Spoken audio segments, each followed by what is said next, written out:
you here today. I am so excited to actually be on our third podcast here and just bringing to you people who can help you with your business and really great coaches in their own right. And so I want to welcome today Shauna Van Mourik, who is a CEO and organic content marketer with SLA Marketing Confidence. Shauna is an advocate for making a positive impact on the world. Shauna uses her skills to create a space where ambitious women feel comfortably confident, leading authentically and inspiring ripples in their community. Using organic marketing, content marketing, Shauna helps female service-based entrepreneurs to attract aligned clients who are ready and excited to invest. She does this by digging deep into their purpose, asking the tough questions, and leveraging their unique personal brand. Psychology-based, goal-oriented, and people-focused, Shauna believes that marketing confidence makes a difference and that it not only has to convert, but also feel good. And I'm so excited about that part right there, because I think that's where a lot of coaches get stuck, because it has to feel good to them. So I'll first start off by asking you, what are the top 2 things that your ideal clients struggle with that you help them to overcome? Yeah, absolutely. I think that's a really great question. So a lot of times the people who I'm helping, they struggle with being consistent. Like if they're already showing up, they struggle with consistency. It's not an easy thing to do, establishing the habit, right, of showing up for your business. The second thing, which usually impacts that consistency, is this concept of fear. It's very multifaceted. It's got a lot of things working around it. And people, when they think of fear, a lot of people think, I'm not scared. They think of it as just that fear base, as though, oh no, a ghost is going to pop out. But it's usually a lot deeper than that. Usually it really comes down to the perception of others, the perceived perception of others. And that manifests in a lot of different ways. Yeah. And tell me some of the ways that shows up, like imposter syndrome. That's a huge one. And the thing about that one is that it never really goes away. So you got that to hold on to. but the fact of the matter is it can be moved through. So yes, imposter syndrome is one of those fears, the fear of, what if I don't know enough? What if somebody finds me out that I'm not the all-knowing Sheba or whatever it is? That's a huge one. Another thing is actually perfectionism. That is actually a really huge fear. And a lot of times people, there's 2 camps. People will either wear their perfectionism as a badge, or they have perfectionism, this idea that, oh no, what if I come across, and it connects with the imposter syndrome, right? What if I don't show up the way I should show up? What if it's not as good as so and so? What if? And then lastly, and this is something that's a little bit deeper rooted, and that is this concept of self-esteem. A lot of times that is just a general, what will people think? What will my friends think if I start showing up as a business owner? And that can be a really a dichotomous fear, because a lot of times it has to do with a fear of failure. What if I show up and it doesn't work out for me? But equally, it is a fear of success. What if it does? What if everybody's eyes wind up on me? What about all my flaws? What about my, something I had to work through just to show you, I'm a real person. I'm all about authenticity. I get cold sores sometimes. Thank goodness I don't have one right now. I'm not saying. But I had this thing where I said, oh, well, I can't go live if I've got a cold sore. False, first of all. You're a real person. These things happen. But a lot of people will think, well, what about my blemishes? What about my freckles? What about my body image? What if somebody, I don't know, what if my costume malfunctions? What? Yes. And so that can be a really big self-esteem trigger. What if I don't show up the way I want to show up? And I think that holds a lot of coaches back. And I've talked to the coaches in this group specifically, and in my membership, how 5 years ago, I had a really bad hair experience, and my highlights got bleached out and my hair turned to straw, and it literally was breaking off. And for me, I was somebody who went live all the time, and so that issue showed up really big. However, I mean, I did all kinds of crazy stuff, wore extensions and everything, but I showed up because it wasn't about me. It was about the message. And so, that's probably one of the things that prevents entrepreneurs from consistent marketing, right? And showing up. And I think a part of that, a part of the growth that you can go through in that, I like the idea that it's not about you, it's about the marketing. But I think we can turn that on its head, and equally, it is about you showing up. Yes. As who you are in the present moment. Imagine I think of this all the time. This idea of fear, it's scary. That's what it is. It's fear. But you can, the only way that you can be brave is to first be afraid, is to first be scared. And so showing up, walking through that fear, because it's not just going to go away. This is a very common misconception. Often people are saying, you can overcome and conquer fear. I'm going to call baloney. It doesn't happen overnight. Maybe one day, you can hope for that. But in the end, it's walking through that fear and showing up anyways. It's that bravery that actually makes a lasting impact. And so in that, it is about you and you showing up and you doing it anyway. And I like to say this a lot of times in my communities, it's just flying that freak flag, whatever that looks like for you on any given day. Somebody out there is sitting there on their hands, waiting for you to say what you have to say as only you can say it. Right. You're doing not only yourself a disservice, but everyone else a disservice by not showing up. Absolutely. I agree with that 100%. And so how do you think that, having a strategy will help someone show up with confidence and consistency? Well, in the end, having a strategy, number one, as you were talking about in the write-up I give you, goal aligned, that means everything you're doing is aligned towards your goal. So it's working, right? You will know it's working because it's trackable, right? You're going to keep track of how things are going. So in that, it's giving you confidence, just tactical confidence. But in addition to that, from a psychology-based perception, because I am rooted in psychology, it also takes away hesitation. Yes. There are no hesitations. You know what to do, when to do, how to do, where to do, why to do. All of these things are already clarified. There's this thing called choice overwhelm, and many people today experience this on the day-to-day. And that's a lot of times why we don't get things done. And it doesn't matter if you're an entrepreneur or not.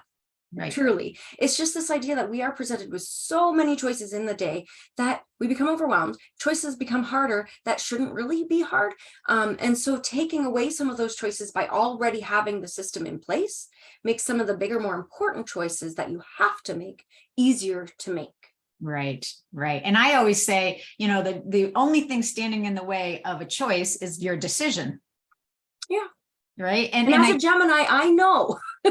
I know it's hard to make those choices. I will not belittle that feeling. However, they can be made easier. Yeah. And making the choice is better than not making the choice. It's not about win or lose, fail or succeed. Make the damn choice. Right. And I think having clear goals will help you make the choice. As you said, you come in to sit down and you know exactly what you're going to do, and you know where the goal is that you want to reach. You have markers to actually help you, so you know where to start. And I think that takes away procrastination, hesitation, overwhelm, right? I don't know what to do. I don't know where to start. True? Yeah, absolutely. It winds up becoming, when it's done right, it winds up becoming just a situation of checking the boxes that are already laid out. You already know how to do it. You're just like, okay, did that. And now you've done it. You didn't need to make the list to begin with because it's already done. And it's a daily or monthly or however you've planned it, because it's already pre-planned list that just does. And you just fill in the blanks. Done. So is that some kind of strategy?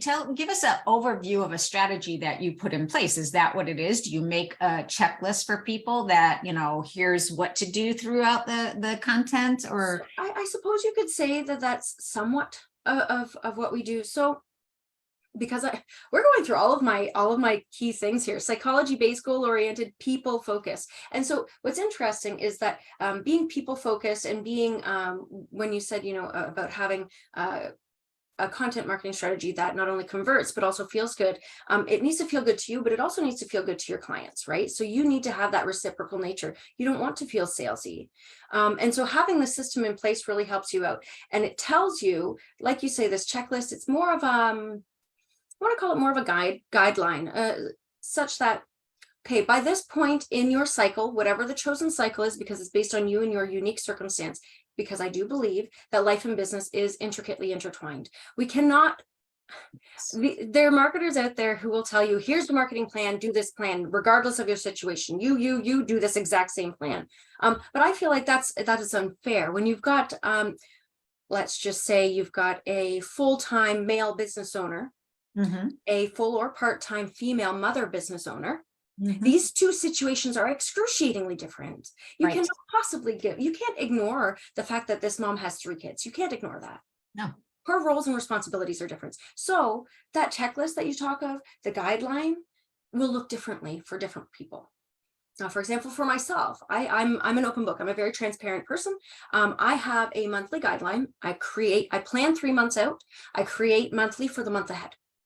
Nice. And so my month consists of, in the first week, we're ideating and creating a blog. In the second week, we're taking from that blog and we are creating social content. Okay. Right? We're expanding on it. We're making sure that we've got things that are driven, goal aligned, speak to me, authentic to me, telling stories. And I have the strategy backs this up. I know where I'm saying what in this context already.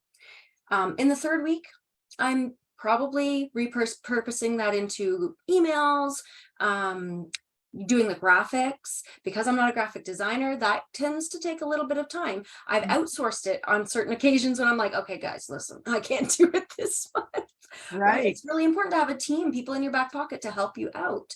And then in that fourth week, that's more of the editing and scheduling phase, when you're just getting everything out there ready for that month, preparing for the month next to get the cycle rolling over again. So as I say, it's not quite check boxes, it's more guidelines, and it's flexible to allow for your day-to-day. Some people will not want to create a month in advance. Some people want to do on a weekly basis. That's okay. It depends on how you work and how your life works with your business. I think that's really important. It's, everybody's going to do this a different way. Everybody's going to have different things, again, like you said, these two people you just compared are, totally different. And, I know women, we wear, 15 hats at a time, whereas men can be very compartmentalized and, focus on one thing at a time. So that also plays a part. But you you mentioned 3 things, people oriented. And what were the other 2? Yes, so it's psychology based, goal oriented, and people focused. Right. And I love how you do that. Can you talk a second about the psychology based part of that? Yeah, absolutely. So that to me that's my geek zone. I love psychology. I love the human condition, and I love the way people receive and deliver information. So it's twofold. Just like I said about being people focused, is that you as a creator, you as a service provider, you're going to be making your marketing. The way you approach this has to be psychology based, because you are a person. Okay. You're not a robot. So we need to establish habits. We need to make sure that the routines and everything that are in place, your mindset and everything, is in alignment. We need to make sure that all of these things fold on top of one another in a pretty little package, so that you can actually do the things that you want to do with success. We need to be realistic. We need to make SMART goals, all of that stuff. That's actually rooted in psychology in the end. Okay. The other side of it is of course, when we're looking at tactical strategy and how you're approaching your dream clients, the way they receive the information. When we're talking about brand messaging, which is another aspect of the service that I provide, we're looking at your client avatars and we're seeing, what are their buying habits? How do they think about this type of service or product? How are they going to receive a certain type of messaging over another? All these things make a difference in how they're receiving it, whether or not you're perceived as salesy, whether or not you're perceived as the friend who's going to help them no matter what, or whether or not you're that authority figure who they want to turn to when they need help with whatever you do. Okay. I love the fact that you talked about the ideal client figure and also whether they see us as an authority figure. So if you can, I know I'm throwing you off here a little bit, but Okay. how important is your ideal client avatar? Mhm. And what does it take for someone to be seen as a expert? Because I believe a lot of the coaches feel like they continually have to get new courses under their belt and new certifications. Talk a little bit about that, because I talk about that all the time. And I just did a live yesterday on that specific thing, on how we bring our expertise from a lifetime into creating and knowing our ideal client avatar. Yeah, absolutely. So knowing your dream client is absolutely vital to your brand messaging. It influences every single step of the way. So when you're talking about your unique value proposition, all of the underlying messaging roots, those things are heavily influenced by your knowledge of your ideal client. And then the second part of that, you were saying about how you show up as an authority and how you bring your expertise. So I'd like to tell a story about that because it's interesting. So when I first started about 7 years ago, it was just content creation. I was creating blogs, I was creating articles, that sort of thing. And my mentor at the time was like, okay, well, let's get some testimonials for you. And I was like, I don't have testimonials. Like, what am I doing? Like, I'm just writing a blog. What a testimonial. So she said, well, have you never helped somebody? Like, have you never taught your grandmother how to use the remote? Did you not create something for her that allowed her to make sure she could use the remote in an adequate way? You wrote it out for her. Maybe you did some action steps to make it easier for her. Well, yeah, probably. Ask her how she felt. Get a testimonial from your darn grandma. She was like, and then I know it sounds silly and makes you kind of go, But when you're just starting out, you've got to look at all of your experiences, because truly, when you think about it, if you're teaching your grandmother how to use a remote, my grandma's 86. So it's not easy to teach that. And if you're a coach, Right. being able to teach a difficult subject to somebody who has had trouble with it in the past, that's an exceptional skill. Yes. And that's a transferable skill.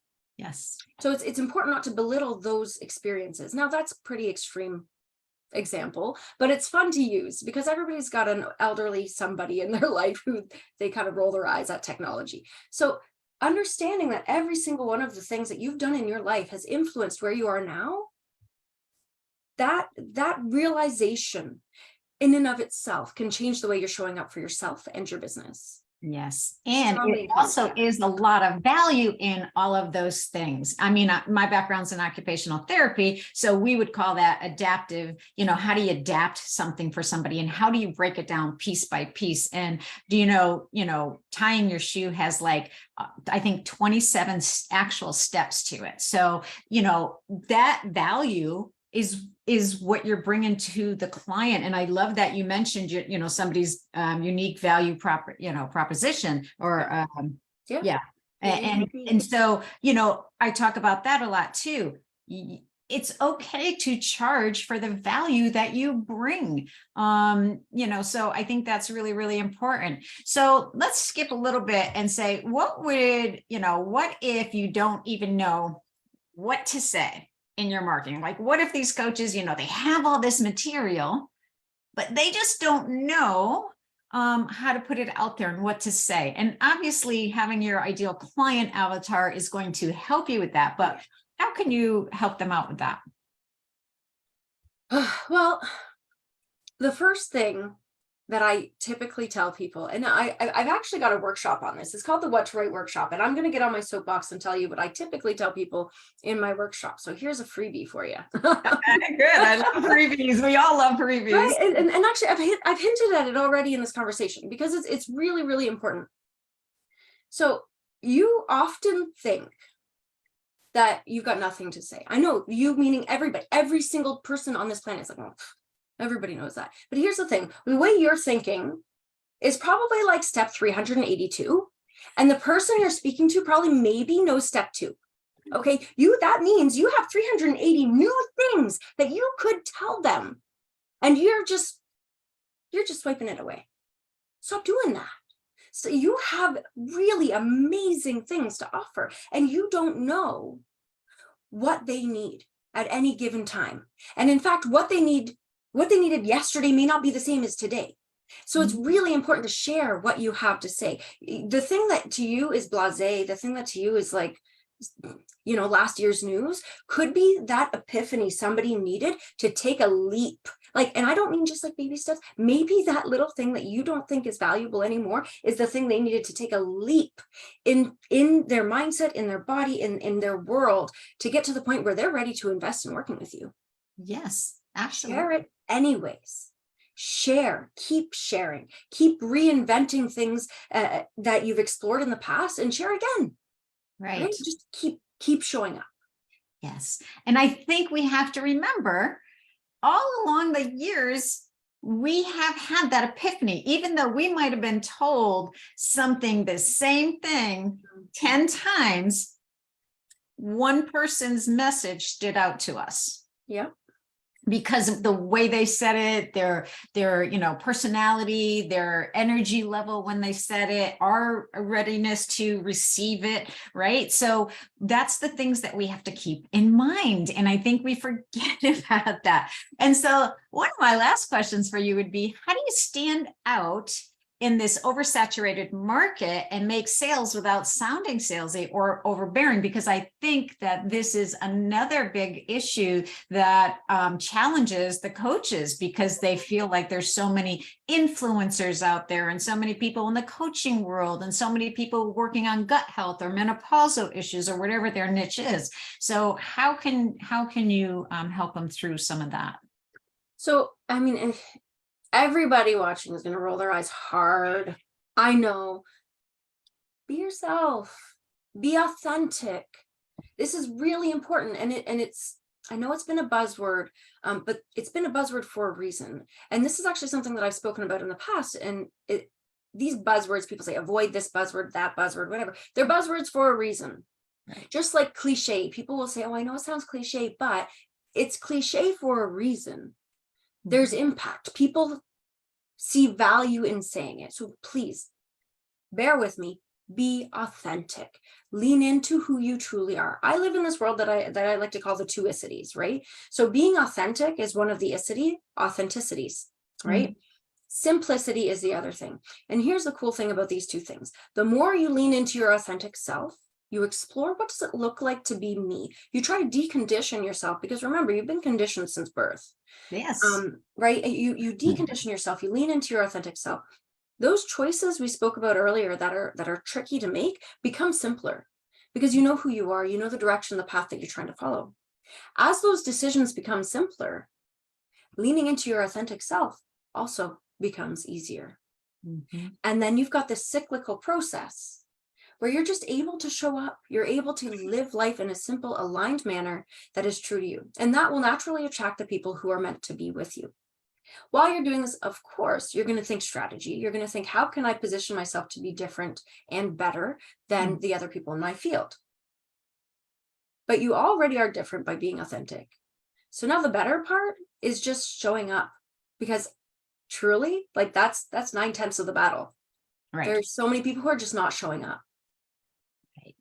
Right. And I think, this is all the things that, and I love that we're having this conversation, because we connect so well, and what we do for each is, a lot of it meshes with what I teach the coaches in this group, but also is just a little bit different as well, and different ways of saying it. And we were just talking about authenticity on Monday night, and one of the coaches, I given them a challenge to go live when we were on our coaching call. Nice. So a couple of the coaches did, and one of the coaches responded that somebody in her thread had said, oh, you're very monotone, and you look or you sounded tired and stuff. And she, me and you, we're like peppy, right? But other people are just more calm, right? And talk a little bit slower, and that's good. And I talked to her about just showing up, who she is. Obviously, that one video, which by the way got her almost 300 views, okay, was a challenge. And I really did put them on the spot to say, let's just go live. They had no prep time. They had no nothing. So for her to get 300 views and a bunch of comments was great. And, and yes, probably she did sound a little tired. The next time she'll still be herself because she'll be more monotone. That's just who she is and just showing up authentically. That's right. And people who are going to comment like that, let's be real. Okay, guys, they're not for you. You don't want to work with somebody who's going to be judgy, first of all. And second of all, you don't, and if somebody's already like leading with that, they're not your client. And that's okay. This is a part of showing up authentically. This is a part of being in alignment, is that, yes, you're going to attract your ideal clients. You're going to attract your dream clients, the people who are just freaking awesome to work with. Yes. But with that comes with showing the door to the other people. Don't let it hit you on the way out. That's okay. You're not going to be everybody's cup of tea. Nope. I love that we talk the same language, because I think the more that coaches and entrepreneurs hear this, the more they'll start believing in themselves, because that's really what it comes down to. Believe in yourself, believe in who you are, and just live your life and share that with the world. Right. I actually, you know what? There's a good story. I know our time is a little bit crunched here, but there's a good story. I was having a discussion with a friend of mine who's a web designer, and she was in a coaching group, and one of the people reached out to her and pitched her essentially, which was very interesting in and of itself. But I digress. She was saying something to the effect of, you could be a lion. You should be a lion. You got to show up like this. Now, if you knew this person I was speaking to, she's not a lion. That's not who she is. She's a sweet and charming and smart and impactful lamb. and that's what makes me love her. And I want her to write I don't want the lion to write my copy necessarily, to do my my web design, maybe. I mean, maybe you do. Maybe you want the lion, maybe you want the lamb, maybe I want the jaguar. I don't know. But the fact of the matter is that the client for you will want you for you. And so somebody like that telling you to be the lion, you're trying to tell me to be someone I'm not. That's not it. That's not the way to be. Right. That will feel salesy. That will feel uncomfortable. That will feel not aligned with you. And so you won't do it. Yeah. Immediately so that person was pitching this friend of mine. And immediately the friend was like, I was interested in what she had to offer, completely turned me off. She was like, I didn't want to be that person. And so she moved on and went with somebody else. Yeah. Very quickly, which is okay. That's okay. That person was not attracting that type of person, but leading with that in that context was kind of uncomfortable for my friend. So just understanding who you are and who you want to work with and presenting in a way that's in alignment with that will help you to attract and repel the people who are meant to be with you or without. Yeah. I love it. I love it all. So this has been such a pleasure for me to sit here and talk with you and get to know you. And it's really about building relationships. And so that's what we've started to do over the last few weeks. And I'm so glad we connected.